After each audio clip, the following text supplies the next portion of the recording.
Je vous propose d'attendre encore 5 minutes d'éventuels, ou 2 minutes, on va dire, allez, d'éventuels retardataires, et ensuite nous débuterons.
Mesdames et messieurs,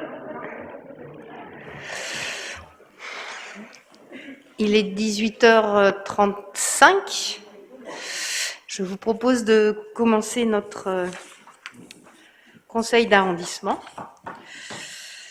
Donc la séance est ouverte. En l'application de l'article L212115 du CGCT, je vais vous demander de procéder à la désignation d'un secrétaire de séance et je vous propose de désigner Madame Margot Sanchez. Est-ce que quelqu'un s'oppose? Toujours autant de succès. Madame Sanchez est donc désignée secrétaire de séance. Avant de procéder à l'examen des rapports inscrits à l'ordre du jour, la secrétaire de séance va procéder à l'appel nominal dans l'ordre du tableau issu des élections du 15 mars et 28 juin 2020. Je vous remercie, Madame la maire. Bonjour à tous, bonjour à toutes. Véronique Dubois-Bertrand. Présente. Marion Cessiec. Présente. Michael Maire. Pouvoir. Marie-Lou Falguerin. Présente. David Claire. Philomène Récamier. Philippe Petiot. Présent. Margot Sanchez, moi-même. Nicolas Planchon. Marie Vidal. Jacques Balandian. Présent. Amandine Barrios-Planche. Sylvain Lattay. Martine Souvigné. Grégory Doucet. Pouvoir.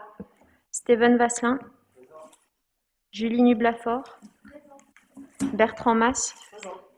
Stéphanie Léger. Emmanuel Vivien. Isabelle Prin. Présente. Aki Féquincy. Béatrice de Montil. Présente. Étienne Blanc. Pouvoir. Merci. Georges Képénékian.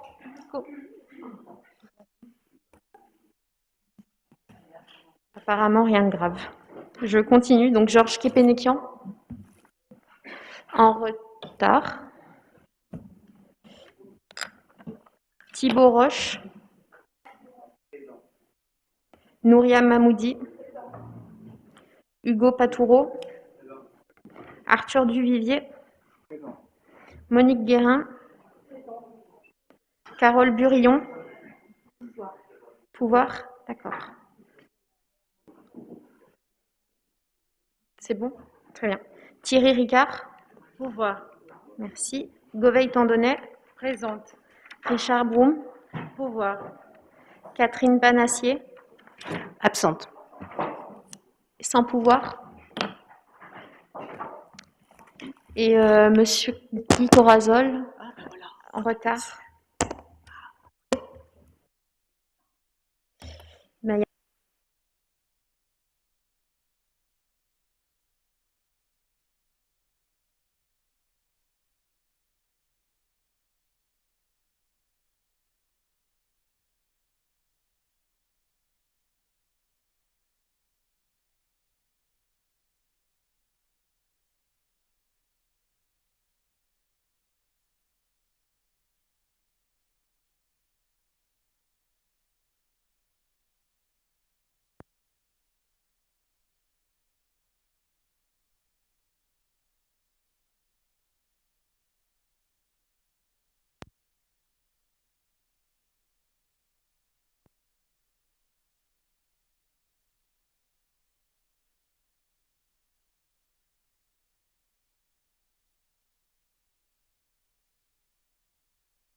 D'accord. Alors, en attendant que le souci de micro soit réglé, je vais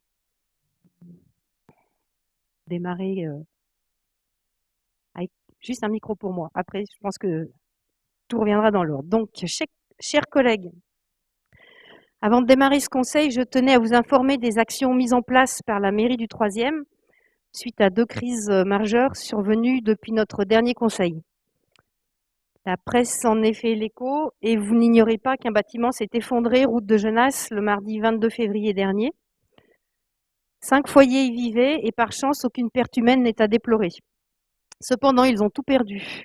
L'immeuble est totalement détruit. Si les services de la ville et de la métropole ont pris en charge l'hébergement d'urgence, le relogement, les besoins de première nécessité, et je veux saluer leur implication et leur réactivité, nous avons souhaité pouvoir montrer notre soutien à ces familles qui sont nos voisins, nos voisines, et qui doivent repartir de zéro.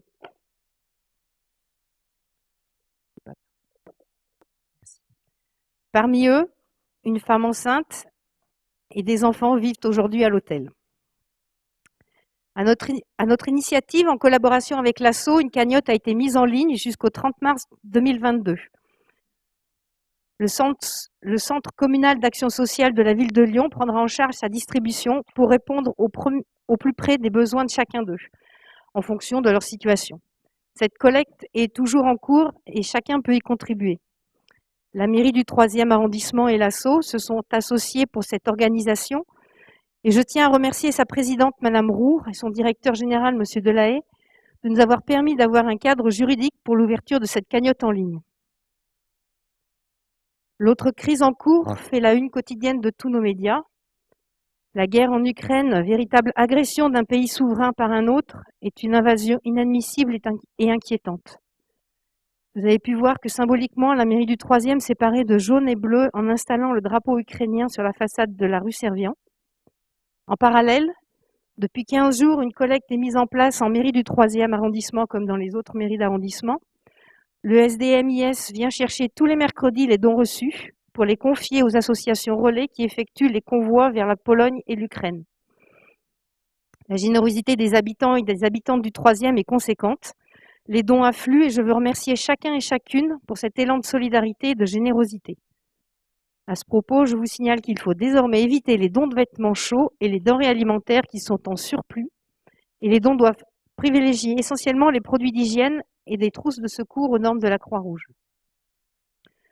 Vous avez aussi sans doute constaté que notre arrondissement participe à l'accueil des personnes exilées et en transit en mettant à disposition la halle des sports Vivier Merle. Je tiens à saluer et remercier tous les services de la ville, mais aussi les bénévoles de la Croix-Rouge et de l'Armée du Salut qui se sont mobilisés avec rapidité et efficacité ce week-end pour l'accueil de 300 femmes et enfants. Comme pour les Afghans ou les Syriens notamment, la ville de Lyon est à la hauteur et fait preuve d'hospitalité.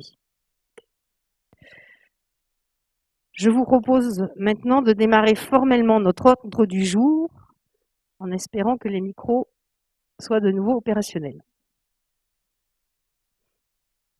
Alors, nous commençons par l'approbation des procès-verbaux des 2 séances précédentes du conseil d'arrondissement. Les PV de ces séances vous ont été transmis en même temps que les rapports de ce jour. Je commence donc par mettre au vote le procès-verbal de la séance du 18 janvier 2022. Y a-t-il des remarques? Pas de remarques. Les procès-verbal est approuvé. Oui, il faudrait peut-être que je vous fasse voter. Qui vote contre? Excusez-moi. Qui s'abstient? Le procès-verbal est approuvé. Je mets à présent au vote le procès-verbal de la séance du 7 février 2022. Y a-t-il des remarques en préalable? Qui s'abstient? Qui vote contre? Le procès-verbal est également approuvé. Bon, je continue avec mon micro.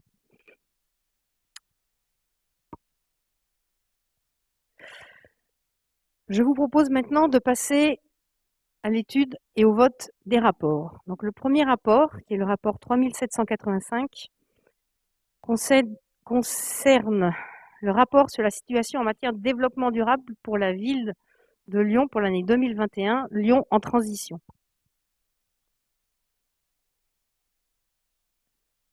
Ce rapport est soumis au présent conseil d'arrondissement pour faire l'objet d'un débat. Alors, mesdames, messieurs, 20 mois après l'arrivée de notre exécutif, la transition est bien engagée. Il nous incombe maintenant de l'amplifier. La situation sanitaire a absorbé une part très significative de notre énergie et de nos moyens pour maintenir les activités essentielles, la cohésion sociale et la continuité des services publics.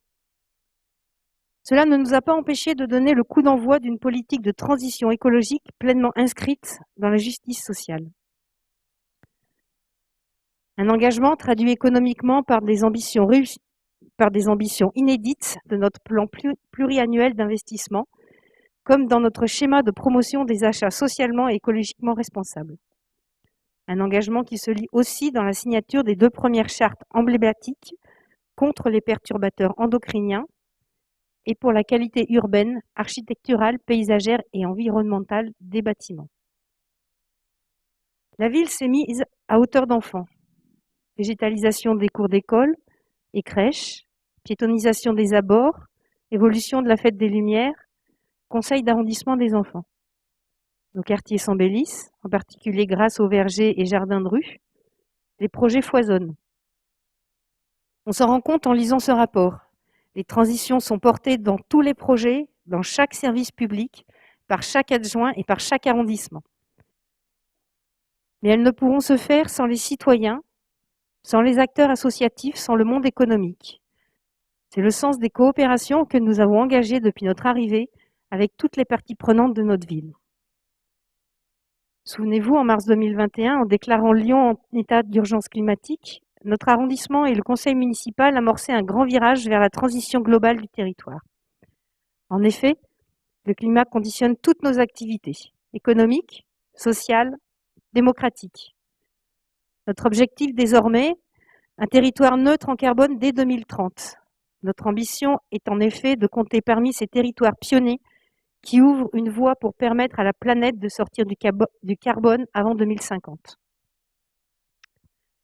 Pour nos services municipaux, le point de départ du défi est chiffré, avec un total de 66 100 tonnes équivalent CO2 émises en 2019. Et le cap est pris puisque de 2010 à 2019, en dehors de nos grands événements, alors que le nombre d'habitants et d'équipements a augmenté, les émissions de ce périmètre ont déjà chuté de moins 31%. Pour ce premier résultat encourageant chiffré en 2019, je veux rendre hommage aux équipes et aux exécutifs précédents. Et nous savons pouvoir compter sur nos agents et nos élus pour aller désormais beaucoup plus loin. Mais il faut rappeler que les services et équipements municipaux émettent seulement 5% des émissions du territoire. L'essentiel provient des logements, des déplacements et des achats et des consommations des Lyonnais et Lyonnaises. Notre premier enjeu est donc de tisser des coopérations avec la population et toutes les parties prenantes publiques et privées pour une transition dans la justice sociale qui rende chaque personne actrice de la construction d'un futur meilleur. Saluons ensemble le travail de tous les agents qui portent, dans un contexte sanitaire difficile au quotidien, toutes les actions présentées ici, ainsi que la mission Transition écologique et son réseau, pour la réalisation de ce rapport qui donne bien à voir la globalité de notre approche de transition écologique et inspirera d'autres projets à Lyon et ailleurs. Je vous remercie donc de bien vouloir prendre acte de la communication de ce rapport annuel 2021 sur la situation en matière de développement durable de la ville de Lyon, Lyon en transition. Est-ce qu'il y a des remarques, des demandes d'intervention? Oui. Monsieur Balandian, alors est-ce que votre micro fonctionne? Sinon, je vous passe le mien. Jacques. Tenez, monsieur Balandian. Allô, oui. Madame la maire, mes chers collègues, chères Lyonnaises, chers Lyonnais, je suis heureux de pouvoir m'exprimer sur le rapport de Lyon en transition. Et je voudrais commencer par remercier les services de la ville, ainsi que Sylvain Godineau, pour la qualité, la clarté et l'intérêt de ce rapport. Il me semble en effet primordial d'être ambitieux lorsqu'il s'agit de rapporter notre action en termes de transition écologique et sociale. Surtout lorsque notre majorité a pris l'engagement de faire de cette mandature la dernière pour le climat. Notre ambition et notre engagement pour le climat, la protection de la qualité de l'air, la végétalisation et la protection de la biodiversité ont une place centrale dans ce document, et je ne peux que m'en réjouir. En déclarant en mars dernier l'état d'urgence climatique, notre majorité avait déjà donné le ton, celui de l'urgence à agir, l'urgence de répondre à un dérèglement climatique qui, chaque année, fait peser un danger toujours plus fort sur notre avenir et celui de nos enfants. L'urgence de réduire la circulation pour sauvegarder la qualité atmosphérique et protéger la santé de toutes et tous, et notamment des plus fragiles. L'urgence de promouvoir un modèle de société où la protection de l'environnement et la lutte contre le dérèglement climatique est une préoccupation centrale qui infuse toute notre politique publique. On voit bien à travers de ce rapport à quel point notre majorité s'investit pour changer le paradigme de notre action publique et mettre tous ces sujets au centre de sa politique. C'est particulièrement vrai en ce qui concerne les sujets qui me touchent en particulier en tant qu'adjoint au sport du 3e arrondissement. Je me suis mobilisé auprès de Julie Nublafort et des services centraux et d'arrondissement pour faire de la pratique sportive un moteur de la transition écologique et sociale et un vecteur d'émancipation pour toutes et tous. Cela passe bien sûr par la démocratisation de l'accès aux clubs et aux équipements sportifs. C'est ce que nous avons fait dans notre arrondissement en ouvrant des créneaux et équipements supplémentaires pour que le plus grand nombre ait accès à une activité sportive. Mais la démocratisation n'est permise que si notre proposition des activités adaptées à chacun. Je pense notamment au travail important pour ouvrir l'activité des sports aux personnes porteuses d'un handicap, notamment au travers du développement de l'handisport. J'ai la conviction, mes chers collègues, que la pratique sportive, individuelle et en particulier collective, peut être un moteur de cette transition que nous appelons de nos vœux. D'abord, de par leurs valeurs qu'elles véhiculent, le respect mutuel, la solidarité, la promotion du lien social, l'esprit d'équipe. Je pense que nous pouvons nous féliciter alors que 66% de nos clubs sportifs s'inscrivent dans une démarche éco-responsable, soit en tâchant de réduire leurs déchets, en achetant davantage de produits locaux, ou la sensibilisation de leurs adhérents aux questions de la protection de l'environnement et de la lutte contre le réchauffement climatique. C'est ce que nous avons fait en créant des partenariats avec les associations pour accompagner le club sportif dans la transition écologique. Les exemples de Football Écologie France ou Passeva, association de notre arrondissement, sont intéressants dans ce contexte pour accompagner les clubs sportifs au recyclage des matériels sportifs. Il s'agit d'un engagement citoyen fort, car la transition écologique est avant tout un engagement collectif. Les clubs de notre ville s'investissent pleinement dans ce sens et notre majorité souhaite les accompagner pour renforcer encore davantage cette démarche. Aussi, mes chers collègues, je crois que notre action prend tout son sens à travers ce rapport. La transition de notre ville est engagée. Il nous faut maintenant encore la renforcer et mettre en œuvre les dispositions nécessaires pour inviter avec nous les Lyonnaises et les Lyonnais. Je vous remercie. Merci, Monsieur Balandian. Je vous invite donc à me donner... Ah pardon, excusez-moi Madame Tandonnet, je ne vous avais pas vu. Je suis prie de m'excuser. Allez-y.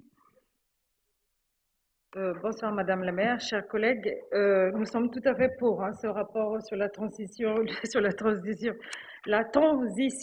écologique bien sûr, et pour le développement durable de notre ville. Je voulais juste poser une question notamment sur la végétalisation. Sur la végétalisation des cours d'école. Est-ce que vous avez un nombre des écoles qui ont été déjà végétalisées, un nombre précis? Est-ce que cela est-il réservé uniquement aux établissements publics ou également privés? En fait, je pose la question à juste titre parce que la directrice de l'école où sont mes enfants aurait souhaité faire végétaliser la cour de l'école et elle s'est approchée de l'élu donc qui représente la mairie dans son établissement et malheureusement elle s'est vue en fait, voilà, elle a eu droit à un non catégorique comme quoi c'était pas possible. Donc j'aimerais bien en savoir un peu plus simplement. Merci. Madame Falguera, je vous laisse répondre sur les cours d'école.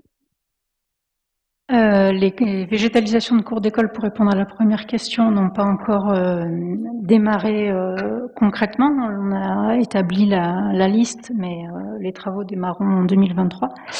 Et en effet, le budget qui est alloué sur ces végétalisations concerne avant tout les écoles, enfin concerne les écoles publiques.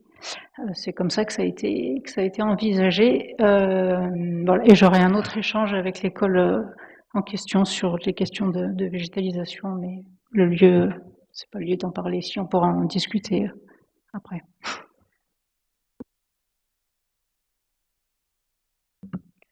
Merci. Y a-t-il d'autres remarques? Je vous invite donc à me donner acte de la communication de ce rapport en votant. Qui est contre?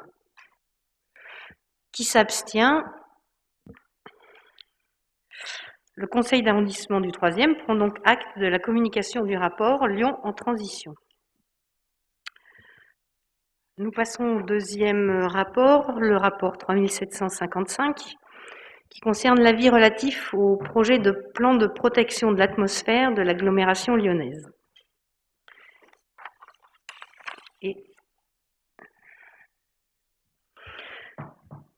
Mesdames, Messieurs, nous devons donc rendre un avis sur le PPA, le plan de protection de l'atmosphère, élaboré par le préfet et soumis à l'avis des communes.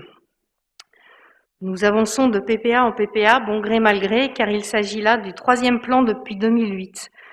Et même si la situation de la qualité de l'air dans la métropole s'est améliorée, la pollution est toujours préoccupante, avec environ 15 000 habitants exposés à des niveaux de pollution supérieurs au seuil défini par l'OMS pour la santé publique. Au plan national, rappelons que la France paye des pénalités à l'Union européenne pour non-respect des normes de qualité de l'air dans une douzaine d'agglomérations, dont l'agglomération lyonnaise. Sur le fond, nous saluons les orientations et actions du plan. Elles vont dans le sens de ce que nous portons depuis des années, tant en termes d'alerte que d'actions portées par les collectivités où les écologistes et la gauche sont en responsabilité. Mais il convient de questionner la place de l'État dans l'accompagnement de certaines mesures, soit au plan financier, soit au plan du respect de leurs applications. Définir une liste d'actions à mettre en œuvre, c'est bien, mais pour améliorer la qualité de l'air, il faut des budgets et les moyens de contrôle. L'État est bon conseilleur, mais pas très bon payeur. Le PPA demande à l'ensemble des parties prenantes, notamment, d'engager de nouveaux projets pour la filière air-bois, pour le meilleur accès au traitement des déchets verts, pour des mobilités moins polluantes. Nous sommes à la ville comme à la métropole mobilisés sur tous ces sujets, mais où l'État met-il les moyens pour accompagner les collectivités et les ménages les plus modestes? Un des points centraux de ce 3e plan de protection de l'atmosphère concerne des enjeux de mobilité, car la pollution aux oxydes d'azote et à l'ozone provient largement des véhicules motorisés. Là encore, les collectivités ont besoin de plus de soutien pour sensibiliser au changement de comportement, mais aussi à soutenir le développement de nouvelles lignes de transport en commun. La décarbonation des flottes de bus, l'aide à la lutte contre l'autosolisme, les aménagements pour les mobilités actives.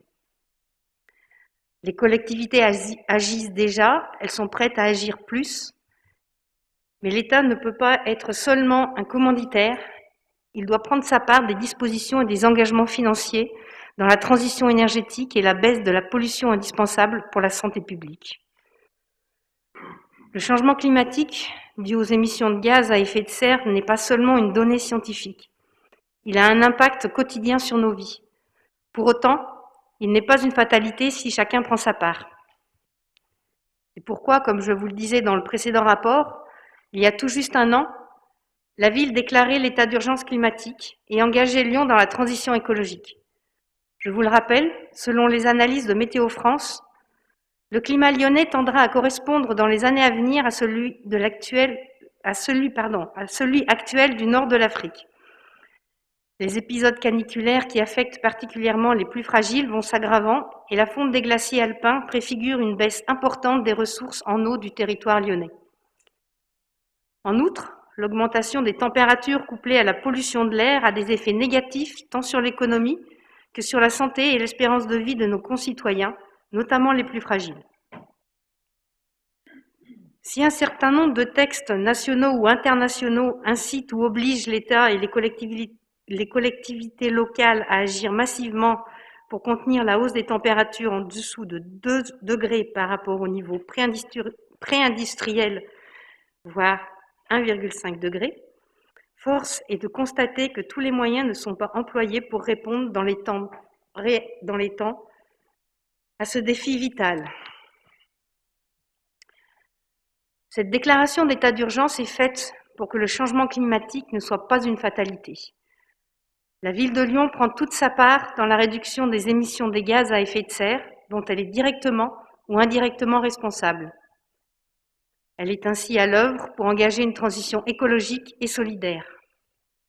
Pour y parvenir, la ville mobilise tous ses moyens pour adapter Lyon aux enjeux climatiques et environnementaux, et ce dans toutes ses politiques publiques et dans tous les services municipaux, et même dans les plans portés par l'État où elle intervient pour en élever le niveau d'ambition.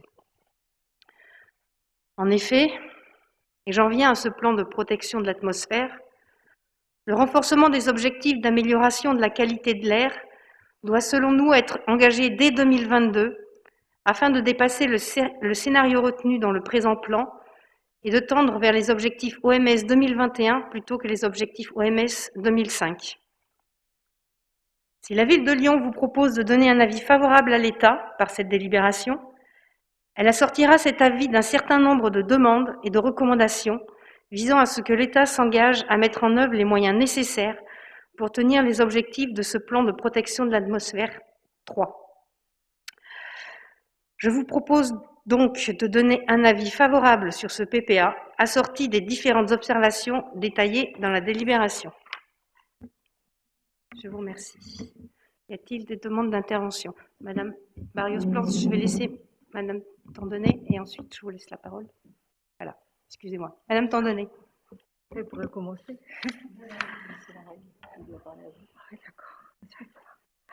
Merci. Madame la maire, chers collègues, vous nous soumettez un avis sur le 3e plan de protection de l'atmosphère de notre agglomération. Vous terminez ainsi le feuilleton à rebondissement des avis oubliés à rendre dans les temps impartis. Nous avons eu déjà l'occasion de nous exprimer sur cette organisation, ou plutôt je dirais désorganisation, qui voit le maire de Lyon être obligé de convoquer exceptionnellement 2 conseils municipaux, le 10 février pour l'avis sur la ZFE critère 5 et plus, et le 23 mars pour l'avis sur ce PPA. Heureusement qu'en arrondissement, la tenue à ce jour de notre CA nous épargne cette fois-ci une autre réunion exceptionnelle à l'instar de celle de février. Je ne peux m'empêcher de rappeler les paroles du maire de Lyon à ce sujet, dites sur un ton un brin condescendant durant ce fameux conseil d'arrondissement. En effet, on repense à notre étonnement sur le fait que nous ne délibérions pas sur le PPA, alors même que l'avis de la ville de Lyon est attendu pour le 25 mars et qu'à contrario, le conseil municipal qui a pouvoir délibératif est prévu pour le 31 mars. Monsieur le maire a dit, je cite, « On a informé la préfecture qu'on n'allait pas changer l'organisation de nos conseils municipaux parce que la préfecture a fixé les dates de son côté. » Ajoutons même, je vous rassure, je rassure celles et ceux qui seraient inquiets, la préfecture tiendra compte de l'avis que la ville de Lyon prendra en conseil municipal le 31 mars prochain. Eh bien, non, nous avions tout à fait raison de vous interpeller à ce point. Bref, quelques observations rapides sur cette délibération. Pour rappel, les plans de protection de l'atmosphère, donc le PPA, sont les plans d'action à mettre en œuvre pour une amélioration de la qualité de l'air, tant en pollution chronique que pour diminuer le nombre d'épisodes de pollution. Les PPA sont établis sous l'autorité préfectorale, en concertation étroite avec l'ensemble des acteurs concernés, collectivités territoriales, acteurs économiques et associations de protection de l'environnement, de consommateurs et d'usagers des transports. Concernant l'agglomération lyonnaise, vous l'avez dit, un premier PPA avait été adopté en 2008, puis un deuxième en 2014, puis fin 2019, une nouvelle révision a été décidée afin de réviser les objectifs à atteindre. C'est le futur PPA 3. Quand on parle de concertation étroite, cela signifie que tous les acteurs précités sont associés, y compris la ville de Lyon. Alors, on ne peut qu'être étonné de voir les réserves que vous mettez. Premier point, vous soulignez l'amélioration de la qualité de l'air et c'est le fruit des efforts conjugués de tous, habitants, entreprises, collectivités. Mais vous tempérez ce constat en soulignant que c'est insuffisant pour parvenir au seuil réglementaire. En effet, vous êtes tellement concentré sur vos idéaux que vous oubliez de préciser qu'en fait, le thermomètre n'a eu de cesse de changer. Il y a 10 ans, ce qui à 100 était satisfaisant est devenu insuffisant aujourd'hui, puisqu'il faudrait être à 20 et nous sommes à 25.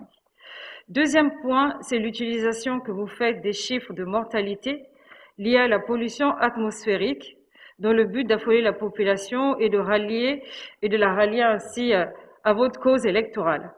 Dire que la pollution provoque des décès n'est pas exact. Je reprendrai juste les propos d'un professeur, Thierry Philippe, cancérologue renommé, qui fut élu de notre ville et qui disait, j'ai pas fini, en mars 2019.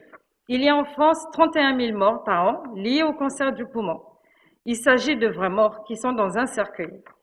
Deuxième point, il y a en France 40 000 morts prématurées liées à la pollution. C'est un calcul statistique et évidemment, la pollution ne tue pas plus que le tabac. Il s'agit en l'occurrence d'une diminution de l'espérance de vie. Pour faire simple, à Lyon ou à Paris, au lieu de gagner 5 ans d'espérance de vie, comme tous les Français, tous les 20 ans, on perd 6 mois et donc on ne gagne que 4 ans et 4 mois d'espérance de vie. Madame le maire, mes chers collègues, j'ai bien foi en la science et je préfère m'en tenir à ces propos. Je ne serai pas plus longue aujourd'hui. Mon groupe s'exprimera davantage en conseil municipal et aura l'occasion de faire part de son avis sur le PPA et sur les réserves que vous voulez y mettre. En attendant, nous nous abstiendrons. Je vous remercie. Merci Madame Tandonnet. Madame Planche, Barrios Planche, pardon, je vous prie m'excuser.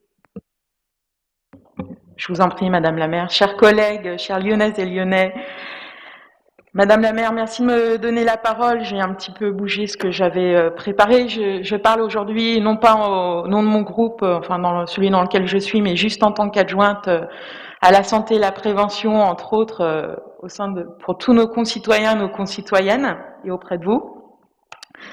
Moi, je pense que sinon se féliciter, on peut dire que quand même ce PPA va dans le bon sens d'une part et ne fait qu'améliorer le plan qui était déjà en place. Et à mon avis, quand même, on peut en être content. En effet, il faut qu'on puisse aujourd'hui améliorer notre qualité d'air pour pouvoir améliorer notre qualité de vie et pour pouvoir améliorer notre espérance de vie. Et oui, si, je vous le confirme, la pollution engendre sur la métropole de Lyon environ 2000 morts par an. Alors, la pollution, ça engendre des allergies, des maladies chroniques, divers cancers, diverses maladies et des morts, 2000 par an. Voilà, je le rappelle, j'ai beaucoup d'affection pour Thierry Philippe que je connais bien, mais ce n'est pas exactement ce qu'il avait dit. Par ailleurs, il nous faut pouvoir mobiliser nos concitoyens et concitoyennes pour pouvoir avancer sur ces questions, parce que évidemment, c'est ensemble qu'on pourra avancer, et pas chacun dans nos précarés, quels qu'ils soient. Par ailleurs, cela rejoint ce que nous faisons actuellement dans le montage du contrat local de santé de la ville de Lyon, qui est en cours d'élaboration et qui est en phase 3 sur 6, puisqu'on est dans les concertations, pas plus tard qu'hier soir, au sein de notre bel hôtel de ville, et où nous travaillons, où nous faisons un focus, excusez-moi pour cet anglicisme, sur la qualité de l'air, sur la pollution, sur la santé liée à l'environnement. Parce que oui, la santé liée à l'environnement est non seulement une question d'actualité, mais sera notre priorité comme elle l'est déjà. Donc je vous invite tous et toutes à bientôt à vous emparer du CLS, puisque les concertations sont publiques, et j'espère que je pourrai vous le présenter d'ici cet été. Voilà. Enfin, il me semble qu'il vaut mieux s'attacher sinon à la forme au fond, chers collègues. Et la santé n'a pas de couleur politique, ne doit pas faire... comment dirais-je, mot de démagogie. La santé est l'affaire de tous et toutes, elle est notre priorité, et en avant. Merci. Merci Madame Barrios-Blanche. Je mets donc ce rapport au vote. Qui est contre? Qui s'abstient?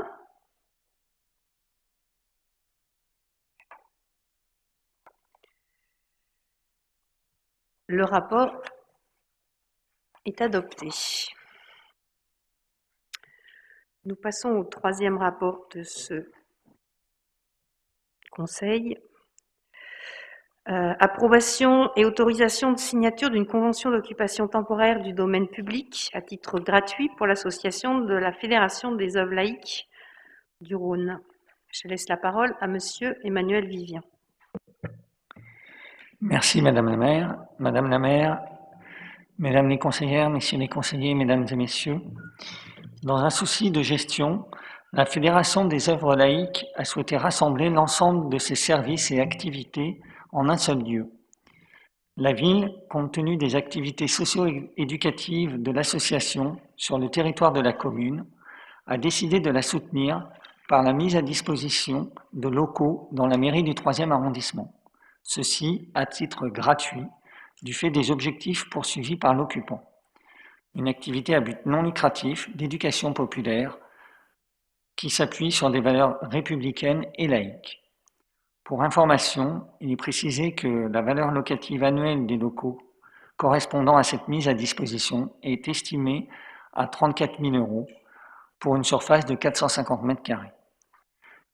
Je vous propose donc, Mesdames et Messieurs, sous réserve de l'approbation du principe de gratuité par le Conseil municipal du 31 mars 2022, de bien vouloir, premièrement, adopter la convention d'occupation temporaire du domaine public à titre gratuit, qui est en annexe de ce rapport, établie entre la mairie du 3e et l'association La Fédération des œuvres laïques.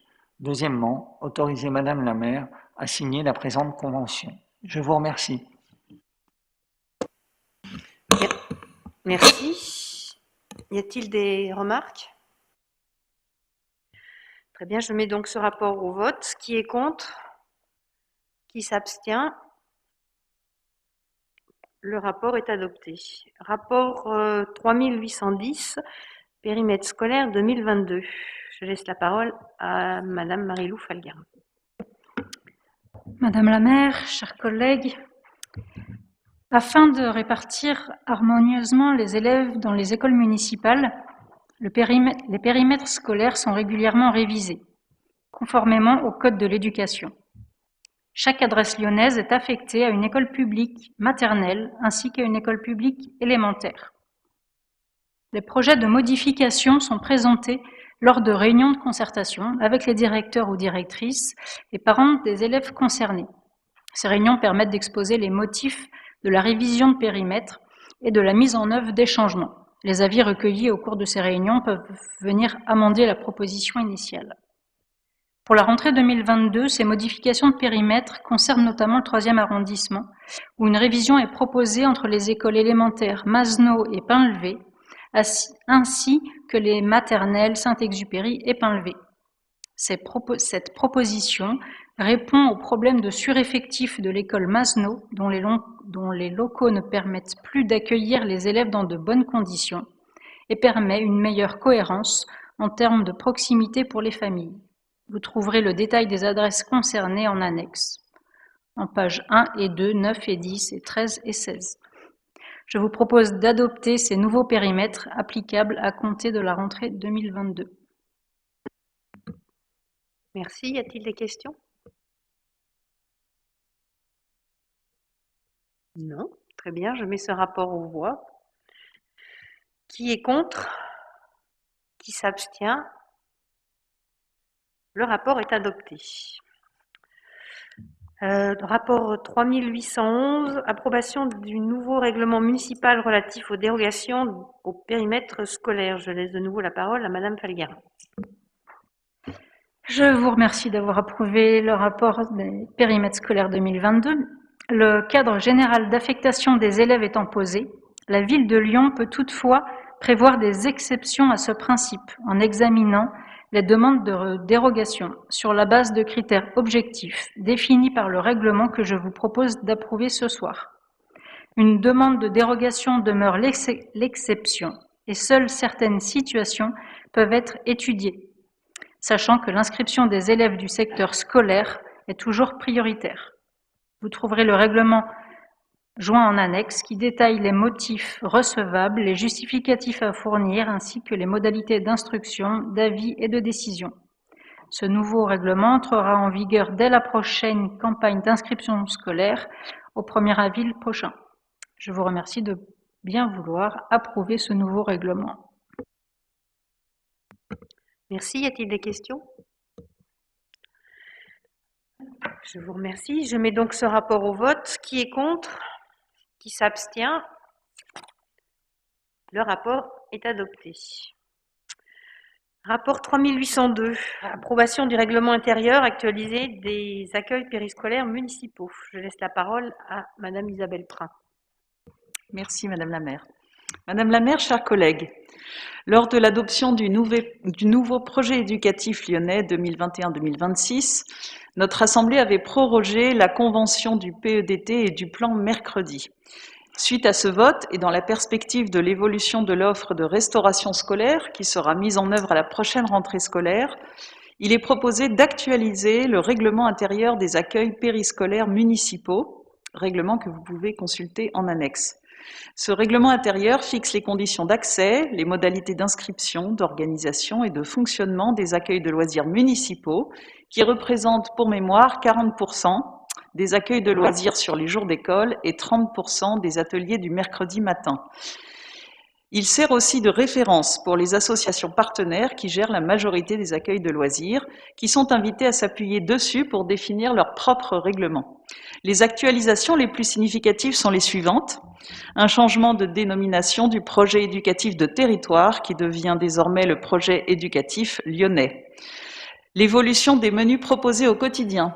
Les menus classiques et sans viande sont remplacés par le menu petit bouchon, qui comprendra tout type d'aliments, et un menu 100% végétarien dénommé Jeune Pousse. Les modalités de choix des menus par les familles restent inchangées.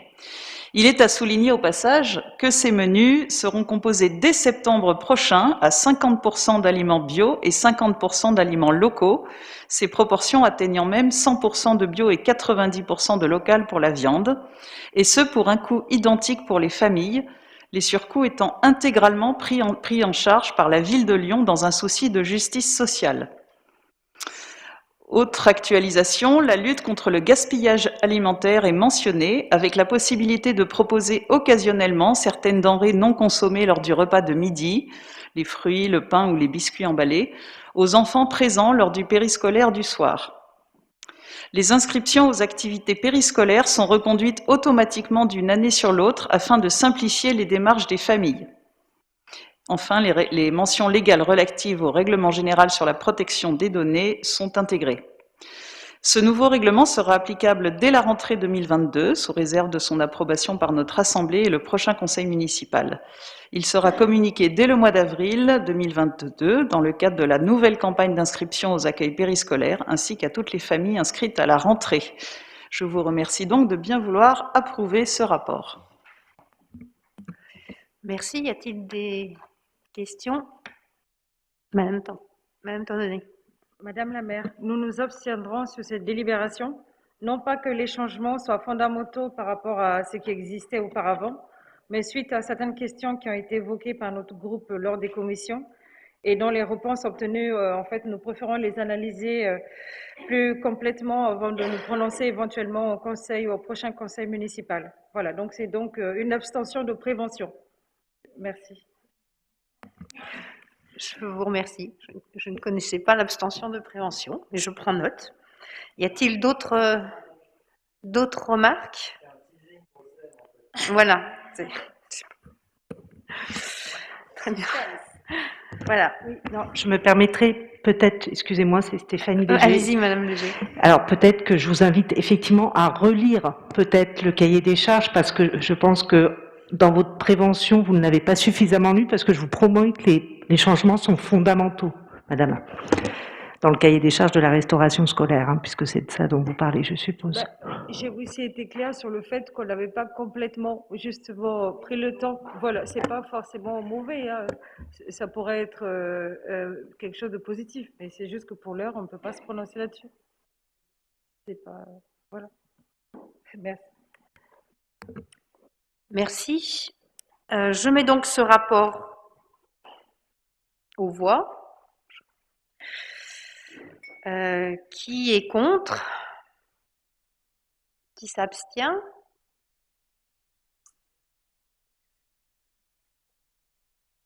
Merci. Le rapport est adopté. Rapport 3801. Approbation du règlement intérieur actualisé de la tarification des accueils de loisirs municipaux extrascolaires des ateliers de l'été 2022. Je laisse la parole à Madame Isabelle Prin. Merci. La ville de Lyon propose depuis 30 ans un accueil de loisirs à vocation sportive pour les 6-12 ans, le dispositif Divertisport. En 2020, une offre municipale de loisirs apprenants, les ateliers de l'été, est venue enrichir ce dispositif afin de répondre aux impacts de la crise sanitaire. Cette offre estivale a été reconduite en 2021 pour les mêmes raisons. 1612 places d'accueil ont ainsi été ouvertes et réparties dans les 9 arrondissements en fonction de l'offre existante, à raison de 2 sites d'accueil par arrondissement, un pour les 3-5 ans et un pour les 6-11 ans.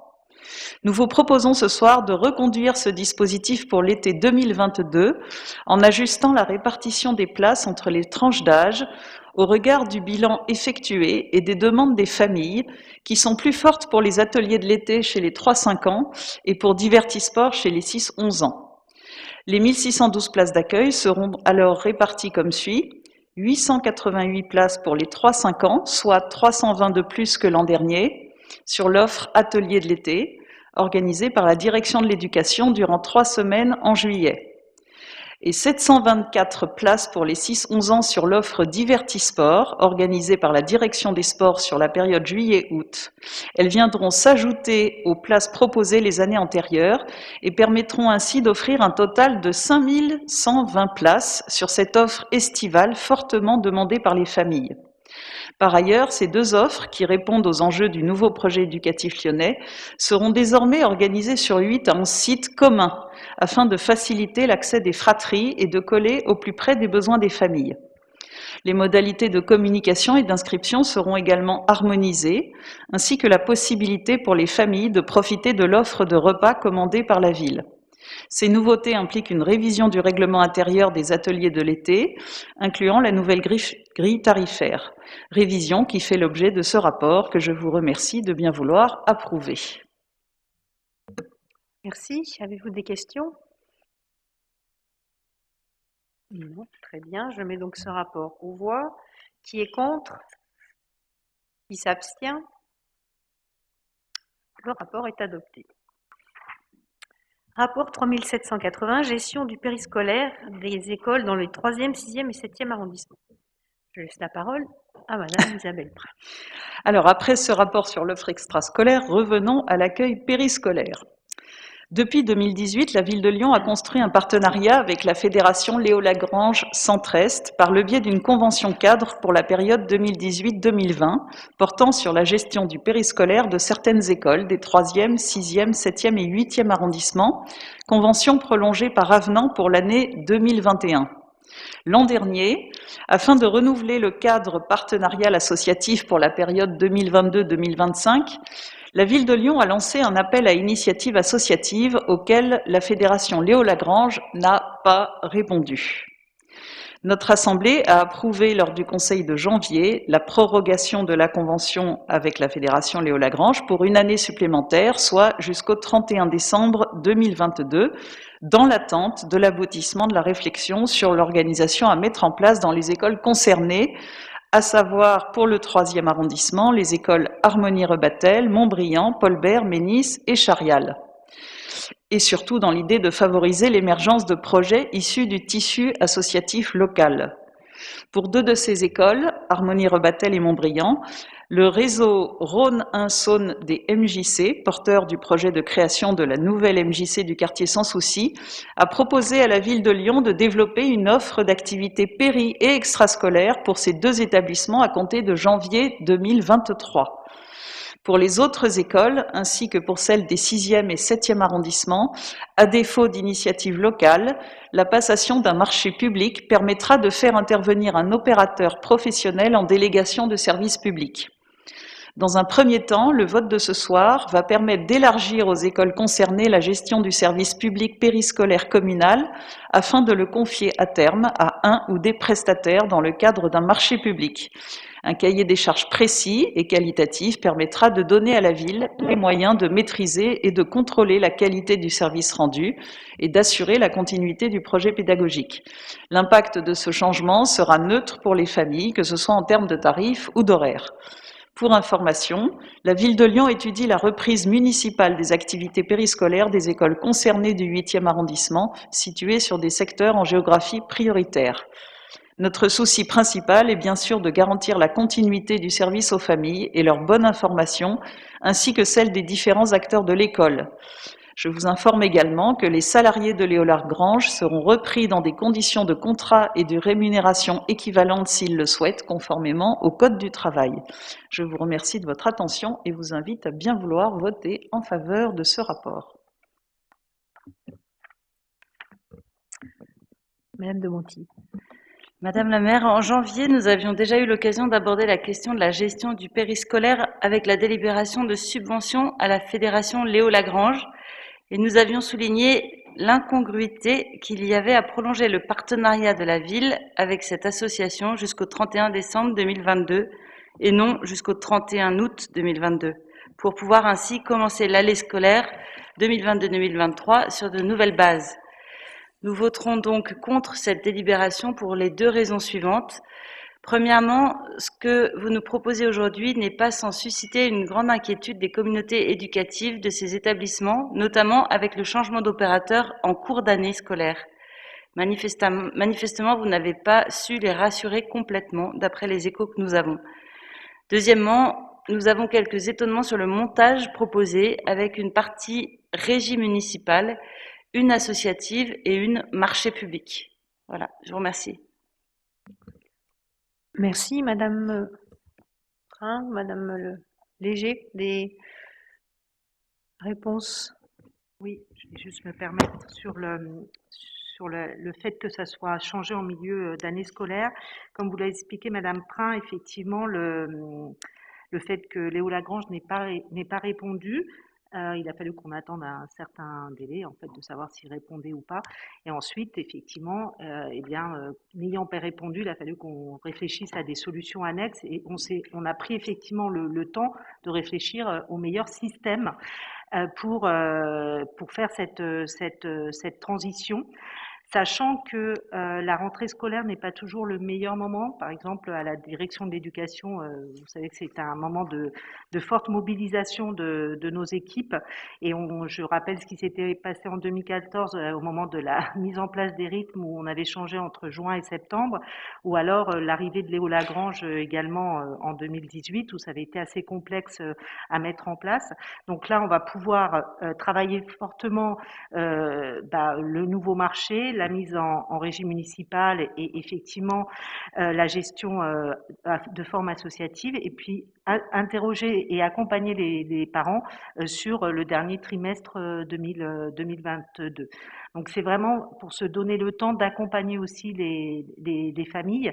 Alors peut-être que nous ne les avons pas assez pour l'instant informés, puisque effectivement c'est en cours de marché, c'est en cours d'instruction, mais nous allons effectivement, moi pour avoir participé à plusieurs déjà conseils d'école, et Madame Prin et Madame Falguerin également, nous sommes en train de prévenir et d'informer les écoles concernées. Mais bien sûr, l'information aux parents pour effectivement pour garantir que les enfants passeront cette transition le mieux possible est primordial. Je vous remercie. Je mets ce rapport aux voix. Qui est contre? Qui s'abstient? Le rapport est adopté. Rapport 3715, établissement d'accueil des jeunes enfants Montbriand. Réaménagement intérieur et mise en conformité.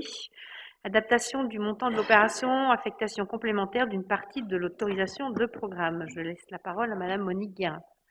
Madame la maire, chers collègues, mon rapport ce soir concerne donc la réévaluation du montant des travaux de la crèche Montbriand, inscrit à la programmation pluriannuelle d'investissement, donc la PPI, de la ville de Lyon pour ce mandat. Comme je l'ai déjà indiqué lors d'un précédent conseil d'arrondissement, la crèche Montbriand a déménagé depuis juillet 2021 dans la crèche de repli rue Rochet, afin que les travaux dont nous allons voter ce soir la réévaluation puisse être effectuée. En effet, suite à l'expression des besoins de la direction de l'enfance et aux études de maîtrise d'œuvre, une rénovation complète des locaux serait nécessaire à Montbriand. Elle comprendra la mise à nu du plateau et la rénovation des espaces pour en améliorer l'accessibilité, une nouvelle isolation ainsi que le remplacement des menuiseries extérieures et occultation solaire pour que le confort thermique et moins de perdition énergétique, la création d'une ventilation double flux et la mise en place d'un rafraîchissement améliorant le confort en été. Le coût global de l'opération a été réévalué à 866 000 €. Cette crèche est la première à avoir des poules, 4 poules, et cela est loin d'être anodin quand on connaît tous les aspects bénéfiques que peuvent apporter les poules, que ce soit au niveau de l'autonomie des enfants, de leur capacité d'écoute et d'observation, de leur responsabilisation, sans compter l'aspect écologique qu'elles représentent, que ce soit au niveau de la lutte contre les nuisibles ou même du fait qu'elles participent à la lutte contre le gaspillage. Par ailleurs, cette crèche va être alimentée en biogaz comme 9 autres crèches de Lyon, 9 établissements publics emblématiques de Lyon, 5 mairies d'arrondissement et toutes les piscines de Lyon. Aujourd'hui, en effet, 25% du gaz acheté pour Lyon est du biogaz, fourni par Gaz de Bordeaux. On peut parler d'efforts vers un début d'indépendance énergétique qui nous paraît bien utile aujourd'hui. Cela participe en tout cas au mix énergétique souhaité par la ville de Lyon et la métropole. Après ces détails, je vous invite, chers collègues, à voter en faveur de ce rapport pour permettre l'actualisation des montants à consacrer à la rénovation de la crèche Montbriand. Je vous remercie de voter en faveur de ce rapport. Merci Madame Guérin. Y a-t-il des questions? Non. Très bien. Je mets ce rapport aux voix. Qui est contre? Qui s'abstient? Le rapport est adopté. Je vais vous demander de fermer vos micros. Voilà. Si vous pouvez. Merci. C'est juste, du coup on entend. Le mien fonctionne mieux. Je suis désolée. Je passe au rapport. Oula, du coup je parle. Du coup je parle un peu fort. Je passe au rapport 3649. Dispositif de stationnement sur voirie dédié aux professionnels mobiles du dépannage urgent. Adaptation technique. Je laisse la parole à Madame Margot Sanchez. Je vous remercie Madame la maire. Mesdames, Messieurs, cette délibération vient apporter une modification sur l'évolution et les modalités de fonctionnement du dispositif de stationnement sur voirie adapté pour les professionnels mobiles. En effet, la ville de Lyon souhaite favoriser l'accès à une tarification préférentielle des professionnels mobiles intervenant en urgence pour des réparations. Pour cela, il vous est proposé de modifier la délibération prise en 2020 afin de donner plus de souplesse et de réactivité à l'administration pour adapter le dispositif aux demandes d'évolution. Il est ainsi proposé de faire évoluer le point 3 de la délibération de 2020, du 17 septembre 2020, pour être tout à fait exact, en supprimant la liste des codes NAF. Ceux-ci seront alors précisés par arrêté du maire. Les modifications de la liste des codes NAF par cette voie permettront en effet d'avoir une plus grande réactivité pour faire évoluer le dispositif et répondre de façon plus qualitative aux besoins des professionnels concernés. Si ces dispositions vous conviennent, je vous propose de voter favorablement ce rapport portant sur la tarification préférentielle du dispositif de stationnement sur voirie dédié aux professionnels mobiles du dépannage urgent. Je vous remercie.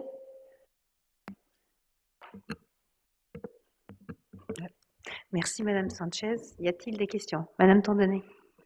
Oui, juste quelques remarques. À ce sujet, les professionnels autorisés à ce jour sont ceux des codes NAF suivants. Je vous passe les numéros. Il y a les installations électriques, les travaux d'installation d'eau et de gaz en tout locaux, installation, entretien de climatisation et chaufferie, installation de chauffage individuel, menuiserie bois, menuiserie PVC, métallerie, serrurerie, travaux de miroiterie de bâtiment, autres travaux, fabrication de réfrigération industrielle, réparation de machines et équipements mécaniques. En fait, pourquoi je vous les nomme, c'est parce que nous sommes, en fait, on s'est interrogé pour savoir quelles sont les demandes de changement enregistrées à ce jour, parce que ces délibérations, ces autorisations ont été fixées par délibération en décembre 2020. Et comme nous l'avons observé en commission, à ce jour, il y a eu une délibération donc en novembre 2016 et une autre en 2020. Donc nous ne comprenons pas pourquoi il y aurait un changement alors que finalement il n'y a pas tellement de besoin, de demandes particulières. Hein. On pourrait se dire que s'il y a des demandes tous les mois, cela pourrait justifier le fait que l'arrêté du maire puisse apporter plus de souplesse ou de réactivité, comme vous disiez. Mais quand on voit la fréquence justement de cette demande, on se demande quel est l'intérêt. Bon, voilà. Donc, pour cette raison, nous préférons en fait rester sur le système délibératif que nous considérons plus démocratique. Et nous voterions donc contre cette délibération. Merci. Madame Sanchez. J'ai des éléments de réponse. En réalité, les demandes sont bien plus conséquentes que les 2 délibérations qu'on a pu avoir. Encore la semaine dernière, on avait une entreprise de miroiterie qui nous a contactés. Alors, est-ce que réparer un miroir, c'est urgent ou pas? Là, le débat est ouvert. En tout cas, on transfère ces demandes auprès de la direction de la mobilité urbaine qui les analyse. Et en réalité, les délais pour après les proposer en délibération sont assez longs. Et c'est pour ça que nous, on pensait que on pense toujours que c'est plus intéressant d'avoir davantage d'agilité et de pouvoir les rajouter un peu à la volée lorsque c'est nécessaire.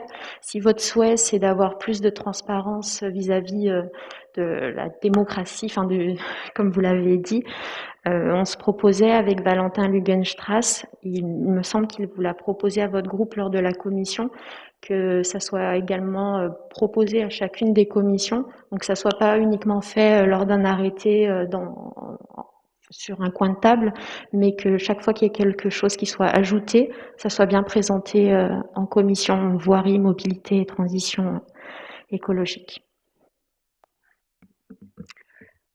Merci Madame Sanchez. Je mets ce rapport aux voix. Donc, qui est contre? Qui s'abstient? Le rapport est adopté.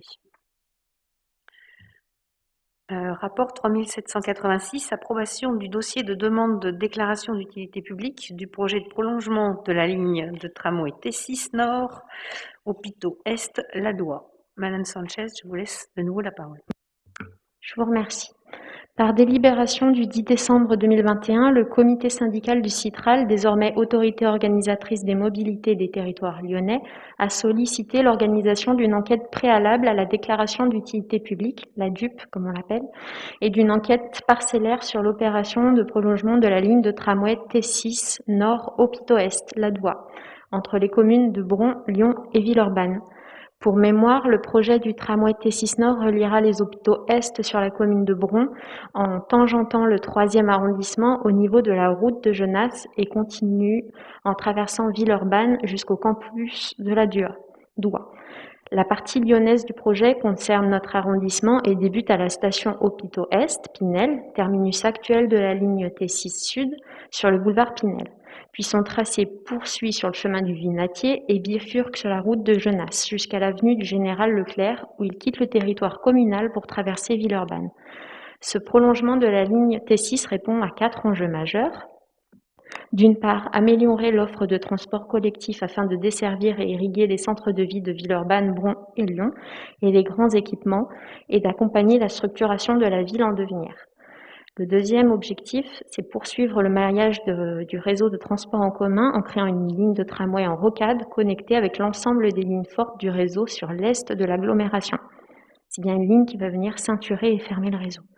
Le troisième objectif, c'est contribuer à améliorer la sécurité et le confort pour les déplacements à pied et à vélo et la qualité de vie en ville. Et enfin, le dernier, continuer à améliorer le report modal de la voiture particulière vers les transports en commun, dans l'objectif notamment de proposer une ville plus apaisée et moins polluée. La réalisation de la ligne T6 dans son ensemble permettra ainsi de gagner des parts de marché sur la voiture particulière pour les déplacements de rocade. À titre plus personnel, je tiens à remercier les services du Citral et leurs élus qui ont accepté toutes nos demandes sur la partie lyonnaise pour prévoir des élargissements de trottoirs et une importante végétalisation, notamment sur les délaissés de voirie sur le boulevard Pinel. Et je pense que Philippe Petiot, l'élu à la végétalisation, doit également se ravir de la possibilité qui est laissée de végétaliser ce qui est aujourd'hui un parking sur le boulevard Pinel. Ainsi, si le bien fondé en termes de transport ne fait aucun doute, ce projet contribuera ainsi à augmenter l'usage de la mobilité active, la sécurité, et j'en passe. Pour finir, je vous précise que 2 observations sont formulées au nom de la ville de Lyon auprès du Citral. Un cheminement piéton agréable, confortable et continu doit être prévu entre Lyon et l'arrêt-gare de Villeurbanne, à l'usage notamment des habitants du nord de Montchat ainsi que du chemin du Vignatier pour rejoindre la station Kimmerling. La deuxième observation, c'est qu'il est à notre sens important que le projet comprenne du stationnement sécurisé vélo autour des stations qui desservent le territoire lyonnais, Hôpitaux Est, Kimmerling et gare de Villeurbanne. Je vous remercie, chers collègues, de bien vouloir voter favorablement ce rapport. Merci. Y a-t-il des questions? Des demandes d'intervention? Non? Très bien. Je mets ce rapport aux voix. Qui est contre? Qui s'abstient? Le rapport est adopté. Rapport 3782, attribution d'un fonds de concours à la métropole de Lyon pour l'année 2022 dans le cadre de l'opération d'accompagnement des projets d'apaisement des abords d'écoles et de crèches. Je vous laisse de nouveau la parole, Madame Sanchez. Je vous remercie à nouveau. Le présent rapport concerne la démarche Rue des Enfants, pilotée par la ville et la métropole. Démarche que vous connaissez, du moins je l'espère, bien maintenant, et qui poursuit les objectifs de sécurisation et d'apaisement des abords des établissements scolaires et d'accueil des jeunes enfants. L'idée étant de reconquérir l'espace public en faveur des enfants, d'améliorer les cheminements piétons et d'offrir à tous et à toutes des lieux de déambulation et en apportant végétalisation et en facilitant les déplacements à vélo. Je viens de me rendre compte que j'avais fait une faute très drôle, mais je ne vais pas la lire à l'oral. J'ai failli la dire. Concrètement, les interventions sur voirie peuvent prendre plusieurs formes. Aménagement de l'espace public, piétonisation, création de zones apaisées, végétalisation, reprise de l'éclairage.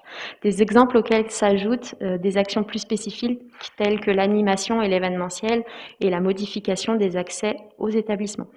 Par cette délibération, il est proposé d'approuver la convention d'attribution d'un fonds de concours à la métropole de Lyon pour participation financière de la ville aux travaux correspondant à ses compétences pour l'année 2022 à hauteur de 570 000 € maximum. Pour mémoire, en 2021, nous avions approuvé un montant maximum de 183 000 €, ce qui correspond à une augmentation significative. Cette augmentation de participation financière traduit une démarche qui s'est ancrée dans la programmation des arrondissements et de fait une montée en puissance des projets. Il n'y a pas une école, je pense quasiment, qui ne nous demande pas quand est-ce qu'il y aura un projet à proximité de l'école, avec un volume de sites concernés plus important que prévu. Par ailleurs, il est souhaité une évolution à la hausse du montant de la participation de la ville pour renforcer le levier financier. L'octroi du fonds de concours communal à la métropole devra faire l'objet d'une convention formalisée entre les communes et la métropole, bénéficiaire du fonds de concours. Cette convention détermine les travaux qui devront être réalisés à l'aide de ce dit fonds de concours.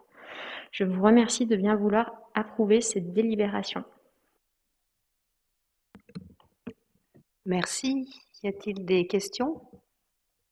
Je mets donc ce rapport aux voix. Qui est contre? Qui s'abstient? Le rapport est adopté. Les deux rapports suivants vont vous être présentés par Monsieur Equincy. Les rapports seront ensuite votés un par un. Il s'agit des rapports 3741 pour l'acquisition par la Ville de Lyon des lots 4 et 10 de la copropriété située 142-144 rue Charial, préemptés par la métropole en vue de la réalisation d'un espace vert, et du rapport 3739 qui concerne également l'acquisition par la Ville de Lyon des lots 8 et 11 de la copropriété, toujours située 142-144 rue Charial, également préemptés par la métropole en vue de la réalisation d'un espace vert. Monsieur Equincy, je vous laisse la parole. Oui, merci Madame la maire, Mesdames et Messieurs, chers collègues. La Ville de Lyon est bénéficiaire d'un emplacement réservé situé à l'angle des rues Charial et de l'Espérance dans le 3e arrondissement. Emplacement réservé qui est destiné à la réalisation d'un espace vert. Sur le périmètre de cet emplacement réservé se trouve une copropriété située au niveau des 142-144 rue Antoine Charial, dans laquelle la ville a déjà acquis 2 lots. Aujourd'hui, il vous est proposé d'approuver l'acquisition de 4 lots supplémentaires de cette copropriété qui ont été préemptés par la métropole de Lyon et qui seront donc rétrocédés par la suite à la ville de Lyon. Ces 4 lots sont constitués de 2 appartements et de 2 caves situés au rez-de-chaussée de la copropriété. Pour les lots 4 et 10, la ville devra s'acquitter d'un montant total de 180 000 € hors frais de notaire. Quant aux lots 8 et 11, la ville devra s'acquitter d'un montant total de 126 000 € hors frais de notaire également. Je vous propose donc de voter en faveur du présent rapport portant approbation de l'achat de 4 lots de copropriété au 142-144 rue Antoine Charial. Je vous remercie. Merci. Y a-t-il des questions? Très bien. Je mets donc le rapport 3741 au vote. Qui est contre? Qui s'abstient? Le rapport est adopté. Je mets à présent le rapport 3739 au vote. Qui est contre? Qui s'abstient? Le rapport est adopté. Nous passons au rapport 3730, lancement de l'opération de modernisation de la toiture de la Maison du Judo. Je laisse la parole à Monsieur Jacques Balandian. Je vous remercie, Madame la maire. Ce rapport vise à la réalisation de travaux sur la Maison du Judo pour un montant estimé à 700 000 €. La Maison du Judo, au 12-14 rue Théodore, est un bâtiment avec une superficie au sol de 2000 m², constitué d'un rez-de-chaussée, accueillant l'entrée principale, des salles d'entraînement, des vestiaires et des locaux annexes, ainsi qu'un premier étage abritant un grand dojo, des tribunes et des locaux annexes. La couverture du bâtiment, au-dessus du grand dojo, présente plusieurs points d'infiltration d'eau liés à sa vétusté que les réparations ponctuelles ne peuvent plus colmater. On trouve aussi des pentes trop faibles et une rigidité insuffisante de la couverture qui crée de la rétention d'eau. Les travaux consisteront en la dépose totale de la couverture existante jusqu'à la charpente et sa réfection par un système de couverture, bac acier isolé et étanché, assurant des pentes et une rigidité nécessaire pour le bon écoulement des eaux. Le nouveau complexe assurera également l'acoustique des lieux. En dehors de cette enveloppe de 700 000 €, il a aussi été décidé des travaux urgents de mise en sécurité avec la pose de filets pour prévenir les dégradations liées aux infiltrations d'eau, sans compter une amélioration de la fermeture du parking qui posait problème depuis longtemps. Je vous invite, chers collègues, à voter en faveur de ce rapport pour permettre ces travaux conséquents et complexes sur la Maison du Judo. Avec des études lancées au plus vite, ils pourront démarrer en 2023. Des travaux on ne peut plus nécessaires, vu l'état dans lequel nous avons trouvé, après élection, ces équipements sportifs lors de nos différentes visites avec l'adjointe au sport du maire de Lyon et de la maire du 3e arrondissement. Cela fait clairement partie du règlement de la dette patrimoniale que notre exécutif se voit contraint de gérer en vue de réhabiliter les équipements sportifs de notre ville, autrefois négligés, et d'améliorer le confort de pratique des Lyonnaises et des Lyonnais. Des équipements sportifs qui étaient et sont malheureusement encore pour certains, au vu de l'ampleur de ces dettes patrimoniales, dans un état indigne de la vitalité de notre tissu d'associations sportives, de ses pratiquants et ses pratiquantes. La réhabilitation est en tout cas amorcée. Je vous remercie. Merci, Monsieur Balandian. Y a-t-il des questions? Non, très bien. Je mets donc ce rapport aux voix. Qui est contre? Qui s'abstient? Le rapport est adopté. Rapport 3712. Approbation de 5 conventions d'occupation gratuite et temporaire du domaine public pour l'organisation d'expositions d'art plastique à l'orangerie du Parc de la Tête d'Or. Je laisse la parole à Madame Philomène Récamier. Je vous remercie, Madame la maire. C'est une convention que nous avons déjà approuvée l'an passé. En dehors de la période d'hivernage des plantes, la direction des espaces verts met gratuitement la salle de l'orangerie du Parc de la Tête d'Or à disposition d'associations et d'artistes en partenariat avec la délégation culture, ceci afin de soutenir la création et la diffusion des arts plastiques. Le présent rapport vous propose d'approuver 5 conventions de mise à disposition des associations qui exposeront d'avril à octobre 2022. Une de ces mises à disposition bénéficie à l'association Les Sans-Soucistes, domiciliée dans le 3e arrondissement, et qui organisera donc l'exposition Terre buissonnière du mardi 19 avril au vendredi 6 mai 2022. Je vous remercie de bien vouloir adopter ce rapport. Merci. Y a-t-il des questions? Très bien, je mets ce rapport au vote. Qui est contre? Qui s'abstient? Le rapport est adopté. Nous passons au rapport 3639, attribution de subventions de fonctionnement à 10 lieux culturels dans le domaine des arts visuels sur le FIC, le Fonds d'intervention culturelle, pour un montant global de 187 000 €. Je laisse la parole à Madame Philomène Récamier. Je vous remercie, Madame la maire. Dans le cadre du Fonds d'intervention culturelle, la ville de Lyon propose d'attribuer une subvention de fonctionnement à 10 associations gestionnaires de lieux de création artistique agissant principalement dans le domaine des arts visuels. Ces subventions de fonctionnement, dont le montant global de 187 000 € sont attribuées en fonction des critères artistiques et culturels détaillés en page 1 du présent rapport. Dans le 3e arrondissement, la Friche Lamartine recevra, à ce titre, une subvention de fonctionnement de 10 000 €. Vous le savez, de nombreux travaux ont déjà été réalisés pour l'aménagement du lieu occupé par la friche. Il s'agit aujourd'hui de les accompagner dans leur fonctionnement. Ce financement permettra notamment de mettre un accent particulier sur l'ouverture et le maillage territorial. Plusieurs projets ont émergé du collectif, parmi lesquels la création d'une artothèque d'œuvres d'artistes en résidence, la création d'un livret des résidents valorisant tous les artistes, l'organisation de portes ouvertes et de festivals, et le développement de sorties de résidence pour le plateau.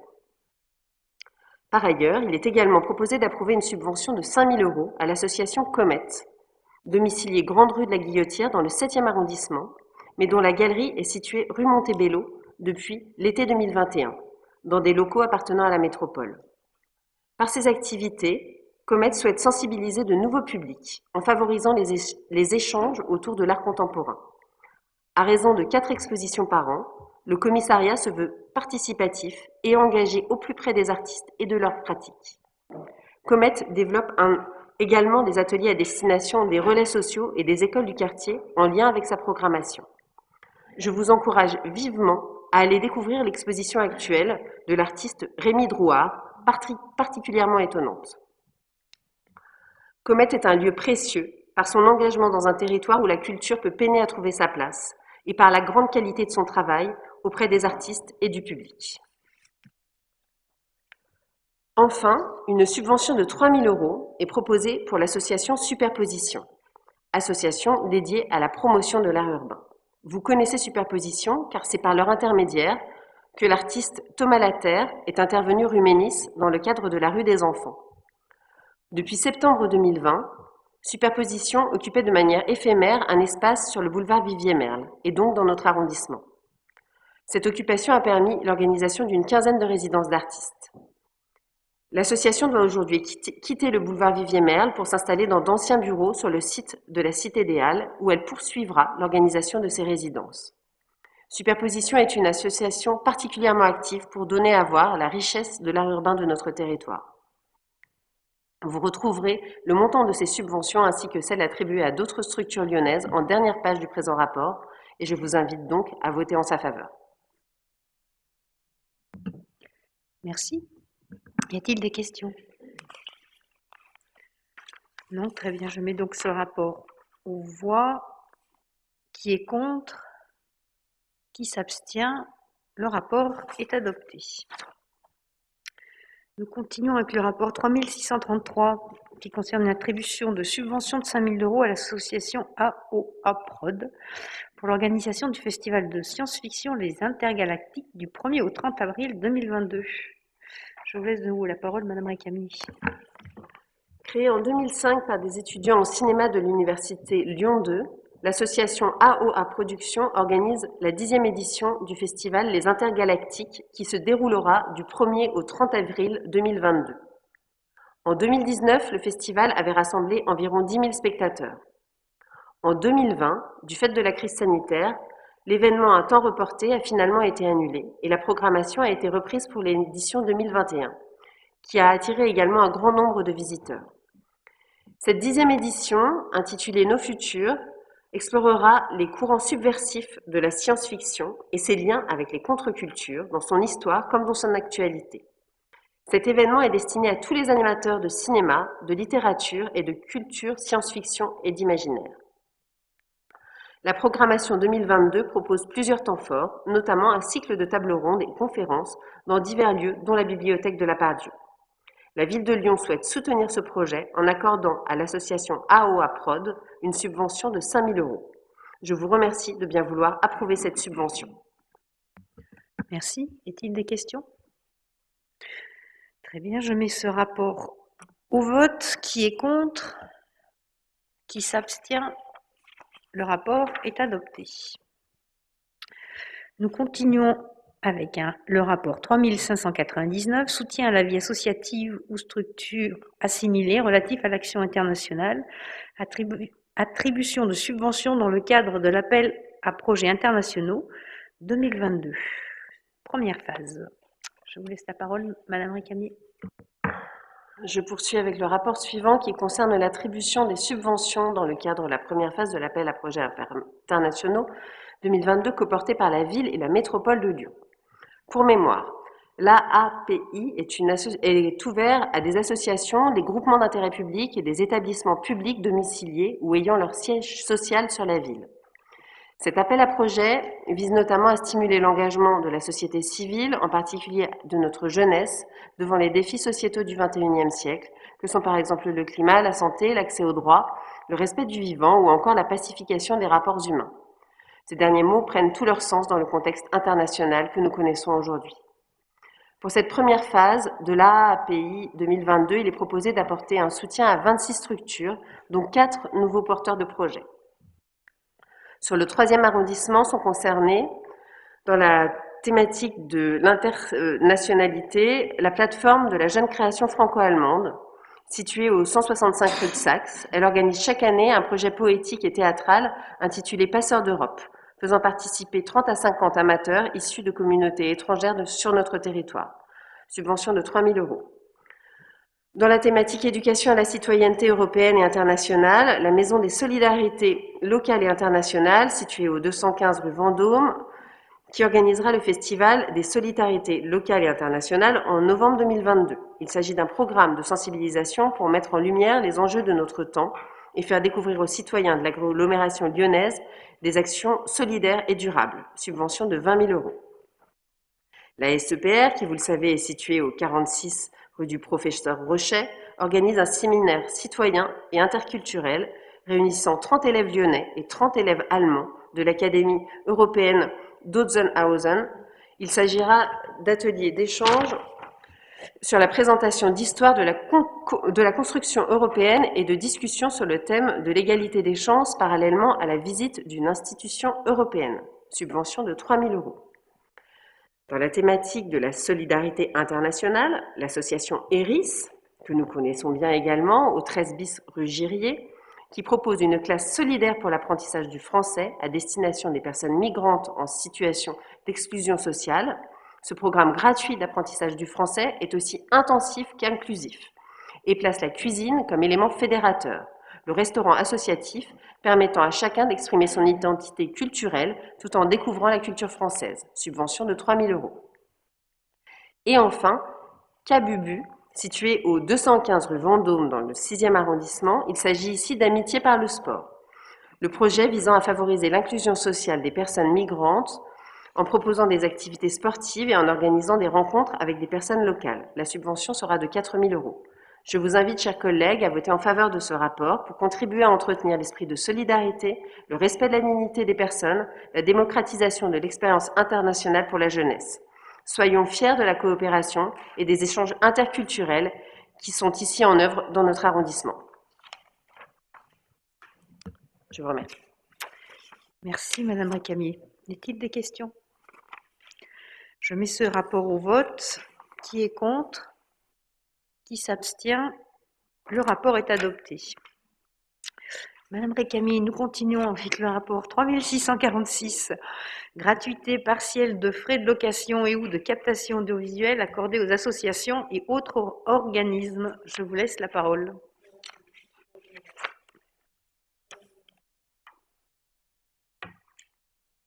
Philomène? C'est bon. Excusez-moi. Le présent rapport vous propose d'accorder la gratuité des frais de location ou de captation audiovisuelle à des associations et autres organismes, notamment pour la mise à disposition de la salle Albert Thomas de la Bourse du Travail et la salle Édouard Herriot du Palais de la Mutualité pour ce qui concerne le 3e arrondissement. La gratuité de ces mises à disposition contribue au développement et à la promotion de l'intérêt local, culturel et social de l'arrondissement. Parmi les organisateurs concernés, l'association Oulala Lyon pour son festival Les Lions du Rire, l'association Culture Découverte Lugdunum pour son cycle de ciné-conférences et la mairie du 7e arrondissement qui a organisé une représentation théâtrale au profit des seniors début janvier à la Bourse du Travail. Vous trouverez en annexe les réunions et spectacles concernés et le montant de la gratuité accordée. Je vous remercie de bien vouloir voter en faveur de ce rapport. Merci. Y a-t-il des questions? Je mets ce rapport aux voix. Qui est contre? Qui s'abstient? Le rapport est adopté. Nous passons au rapport 3752, garantie sollicitée à hauteur de 15% par la SAHLM Immobilière Rhône-Alpes pour la souscription de 5 emprunts. Je laisse la parole à Monsieur Latte. Merci Madame la maire. Donc ces emprunts sont destinés à financer une opération de construction de 35 logements, 11 en PLAI et 24 en plus, situés aux 17 et 21 rue de la Métallurgie dans notre arrondissement. Donc la SAHLM Immobilière Rhône-Alpes a autorisé sa directrice générale à contracter ses prêts au cours de la séance de son conseil d'administration du 14 octobre 2021. Et en contrepartie de la garantie d'emprunt, la SAHLM Immobilière Rhône-Alpes s'engage à réserver à la ville de Lyon 3% des surfaces habitables pendant toute la durée de la garantie, soit un maximum de 60 ans. Alors pour information, la surface totale habitable prévisionnelle de cette opération est de 2300 m². Je vous laisse faire le calcul pour les 3%. Si ces dispositions recueillent votre agrément, je vous propose, mesdames et messieurs, d'adopter ce rapport afin de permettre à la ville de Lyon d'accorder sa garantie pour le remboursement donc à hauteur de 15% de ces 5 emprunts pour un montant total de 4 600 229 €. Je vous remercie. Merci. Madame de Monti. Oui, merci. Madame le maire, sur ce rapport, nous voterons contre parce que le taux SRU nous semble déjà trop élevé. Taux SRU de 2019 s'élevait à 36,16%. Évidemment, nous sommes favorables à la construction de logements sociaux, c'est pas du tout là le débat, mais nous sommes attentifs à ce qu'il n'y en ait pas trop sur certains secteurs afin de favoriser la mixité sociale et d'éviter les ghettos. Je vous remercie. Le taux de 36% me paraît... Monsieur Ladet, je vous laisse répondre. Oui, alors je ne sais pas d'où vient ce taux, puisque là nous sommes actuellement très en retard et bien en dessous du taux SRU qui est de 25%. Nous sommes à 19% sur l'arrondissement sur le 3e arrondissement. Ce qui signifie d'ailleurs, si on ne progresse pas au niveau de la construction de logement social, des pénalités financières importantes. Donc au-delà même de la solidarité, c'est également un souci de bonne gestion des deniers publics. Nous préférons construire des logements sociaux plutôt que de payer des amendes. Merci, Monsieur Ladet. Je mets donc ce rapport aux voix. Qui est contre? Qui s'abstient? Le rapport est adopté. Nous passons au rapport 3688 qui concerne les subventions aux associations de développement des actions en faveur des personnes en difficulté pour un montant de 1 168 800 €. Et je présenterai ce rapport, Monsieur Latet étant en conflit d'intérêts. Nous le savons tous, l'exclu n'est plus la figure de l'homme seul, SDF sans travail. La précarité qui va de pair avec l'exclusion peut concerner tout un chacun.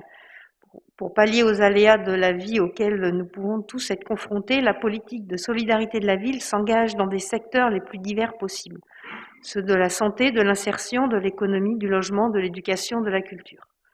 Si la ville et le CCAS mènent des actions directes depuis le début de ce mandat pour l'accès au logement, à l'alimentation et à l'hygiène et l'accès aux droits, la ville de Lyon œuvre également à travers le soutien qu'elle apporte aux associations qui travaillent dans ces domaines. Je vous propose donc d'approuver l'octroi des subventions citées dans ce rapport pour un total de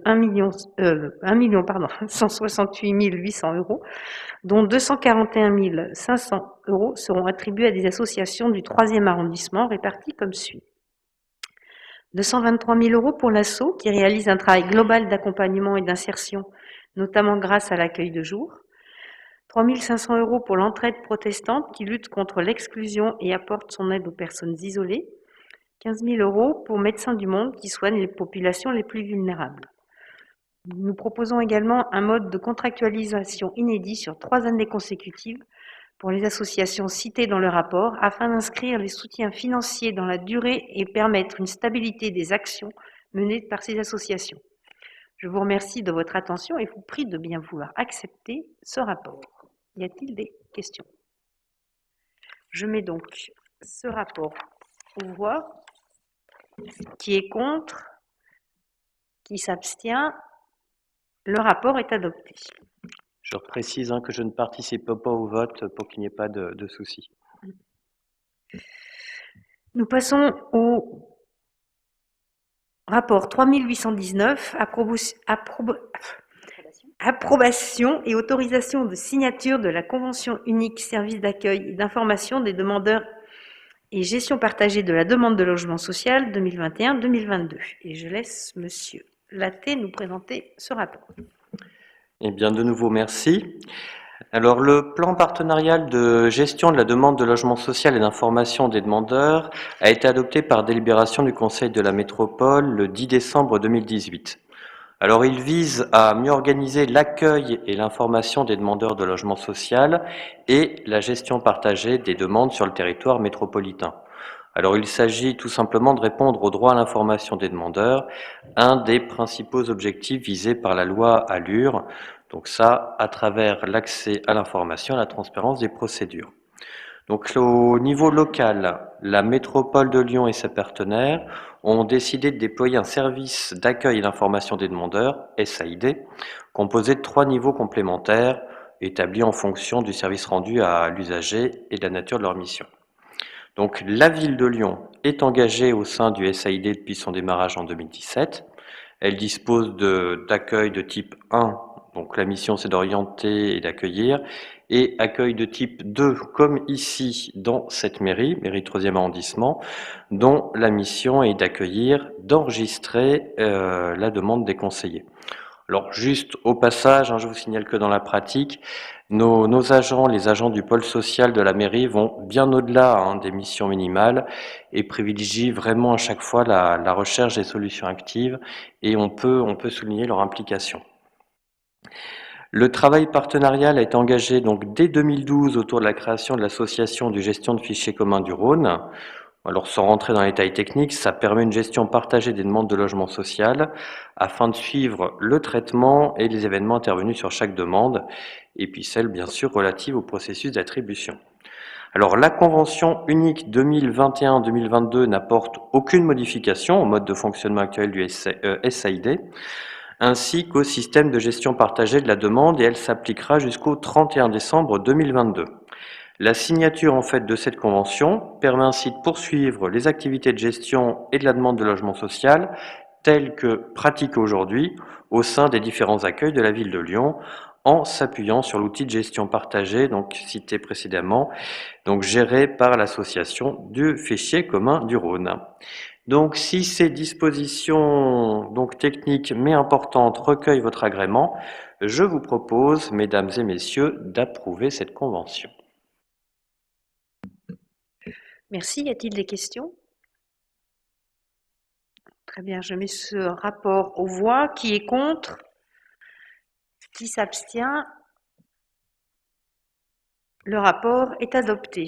Nous passons au rapport 3028, cession à l'euro symbolique à la métropole de Lyon d'une emprise de terrain d'environ 616 mètres carrés, située devant la bibliothèque municipale de la Pardieu, en vue de sa requalification dans le cadre de la ZAC Pardieu. Et je vous laisse Monsieur Bertrand Maes nous expliquer ça.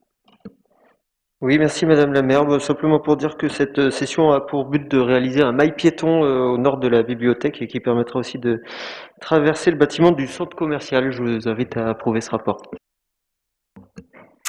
Merci. Y a-t-il des questions? Très bien, je mets ce rapport aux voix. Qui est contre? Qui s'abstient? Le rapport est adopté.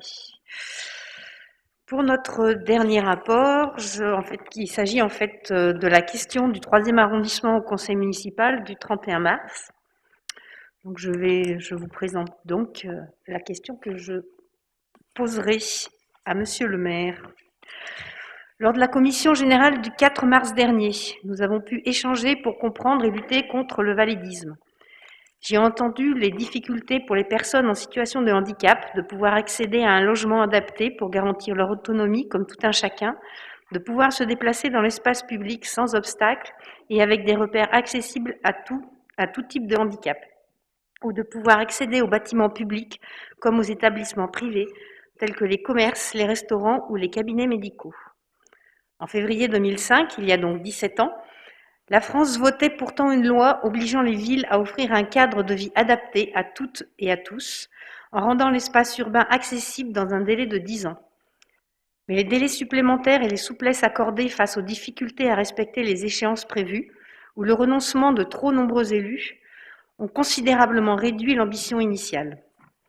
Si notre collectivité a pris beaucoup de retard pour la mise en accessibilité de l'espace urbain, c'est aussi parce que le travail avec les acteurs privés n'a pas été fait, alors même que c'est un point central. En effet, la difficulté à rendre accessibles des milliers de mètres carrés de bâtiments publics ou des infrastructures lourdes comme un métro sont compréhensibles. Par contre, en parallèle de ce travail de longue haleine, la ville aurait dû depuis 20 ans accompagner les acteurs privés à rendre leurs établissements accessibles. Chaque acteur doit faire un petit effort à sa mesure pour que la ville soit plus accessible dans son ensemble. Ainsi, comment penser une ville accueillante à l'écart des personnes en situation de handicap? Près de 20 ans après cette fameuse loi pour l'égalité des droits et des chances, la participation et la citoyenneté des personnes handicapées, l'enjeu reste le même, mais les approches ont évolué. Exit les méthodes focalisées sur la seule conformité technique des bâtiments, des espaces publics et des transports. La grille de lecture des acteurs est désormais celle de la ville inclusive. Œuvrer pour l'accès de tous, sans restriction, aux espaces urbains et services, avec pour objectif de répondre à l'ensemble des besoins et désirs de la population et de leur donner une place centrale dans les processus de gouvernance, quelles que soient leurs contraintes ou leurs capacités physiques ou cognitives. Dit autrement, il s'agit de lever tous les obstacles urbanistiques ou sociaux qui empêcheraient certains citoyens de participer à la vie de la communauté. C'est là un enjeu de taille puisque les personnes en situation de handicap sont touchées par diverses formes d'exclusion. En 2015, le défenseur des droits pointait ainsi le handicap comme la deuxième cause de discrimination à l'embauche. La ville elle-même, dans sa structure et son organisation, est susceptible d'amplifier certaines contraintes des personnes en situation de handicap. Ces terribles constats, comme les différents échanges et interventions issus de cette commission générale, m'ont donc amené à la question que je vous pose aujourd'hui. Monsieur le maire, quel peut être le travail de la ville en lien avec la métropole et l'État pour accélérer drastiquement la mise en accessibilité des logements, de la voirie et des bâtiments recevant du public, qu'ils soient publics ou privés?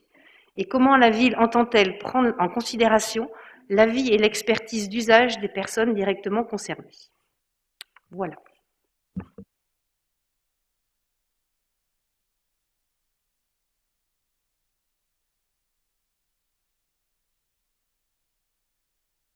Excusez-moi, il me manquait un élément. Donc je mets cette question aux voix. Qui est contre? Qui s'abstient? La question est donc acceptée, je vous en remercie. Nous passons aux questions diverses. Y a-t-il des questions diverses? Madame de Monti. Oui, j'ai une question concernant les travaux qui ont lieu place du Pont en ce moment. Est-ce que vous pouvez nous donner quelques informations?